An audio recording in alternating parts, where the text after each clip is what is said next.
From forest to table, how to find, harvest, and cook edible chanterelles. 10 easy steps. Step 1. Enjoy the journey. Whether I am fishing, hunting, or foraging, I always try to take the time to enjoy the journey just as much as the destination. This way, if you don't end up finding what you're looking for, you won't walk away with frustration, but rather a sense of appreciation. Step 2.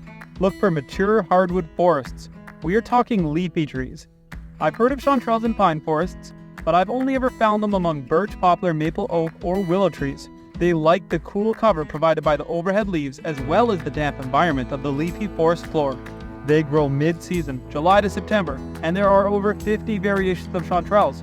So if yours looks slightly different, don't panic. Just make sure to consult local field guides or other foragers to confirm before eating. Once you find your patch, remember it, because they will regrow year after year. Foraging for chanterelles is a great family activity, so if you've got them, bring the kids. Step 3. Harvest responsibly. Like a flower, you don't want to pull them out by the root. Instead, use a knife to cut them off at the base. This gives the mushroom a chance to regrow, allowing them to drop more spores and increase in abundance year after year. Also, harvest selectively, and don't harvest an entire patch. Leave some behind. And yes, I did allow my children to pluck the whole mushroom, but I thought that was safer than giving them knives. Step 4. Watch for predators. This is a goldenrod crab spider. This guy here is harmless to humans, but if you live in an area with poisonous spiders or snakes, or cougars and bears, it's best to always keep an eye open when delving into the forest. Step 5. Be sure. Here I am stumbling upon what I believe is a look-alike, the poisonous jack-o'-lantern. There are many ways to tell if you're looking at a jack-o'-lantern versus chanterelle. 1. The smell. Chanterelles have a distinct pleasant smell, whereas jack-o'-lanterns grow on dead wood and are a more mushroomy smell. Also, chanterelles have a white inside, jack-o'-lanterns more orange. Jack-o'-lanterns also glow in the dark, a good sign not to eat them. Either way, if you aren't sure, it's best to pass.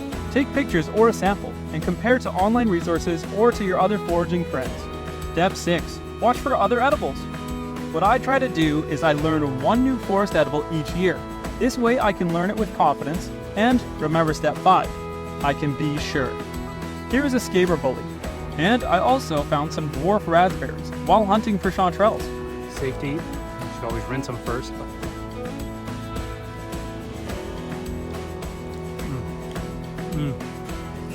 Yeah, those are good.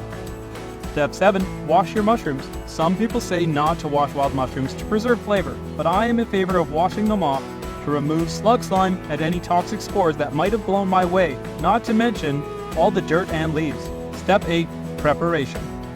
I like to thinly slice my chanterelles. This way I can inspect the insides for any creepy crawlies or rot and ensure that I am looking at a good mushroom. From here I can either cook them fresh, dehydrate them for later, or pressure can them. Freshly harvested mushrooms can be stored for up to 10 days in the fridge, preferably in a paper bag for later processing, but I prefer getting at it right away. When dehydrating, I slice them thin and lay them on racks spread out with lots of room to breathe. I then dehydrate them for 5 to 8 hours depending on their moisture level until they are fully dry and crunchy. You will notice a significant amount of shrinkage when dehydrated. Dehydrated chanterelles still need to be cooked before consumption, but can be stored in jars in a cool, dark environment such as your pantry for years. When pressure canning, we're looking at roughly 11 psi held for 45 minutes, at which point you can store them ready to eat. Step 9. Cooking. For fresh or dehydrated chanterelles, this is my preferred cooking method. Take your dry pan and heat it up to medium-high heat. Place your chanterelles directly into the pan and let the water simmer out. This is a very satisfying experience. Move them around and flip them over until you're no longer hearing that sizzle. At this point, I add some cooking oil and butter to the pan. At this point, you can also add salt or seasonings to preference. The chanterelles will then begin to soak up that oil and continue to cook for a few minutes until they're ready to eat. When you cook them fresh, I like to add them to rice or steak dishes, but I absolutely eat them on their own like this as well. When it comes to the dehydrated chanterelles, you can rehydrate them in boiling water, or I like to cook them in the same oil-butter mix and fry them to a nice crisp, and I eat them like potato chips as a side dish or a late-night snack. If you're enjoying this video, make sure to hit the thumbs up button and subscribe to My Wild Life for even more fantastic content. Step 10. Enjoy every last crumb. Thank you, and until next time.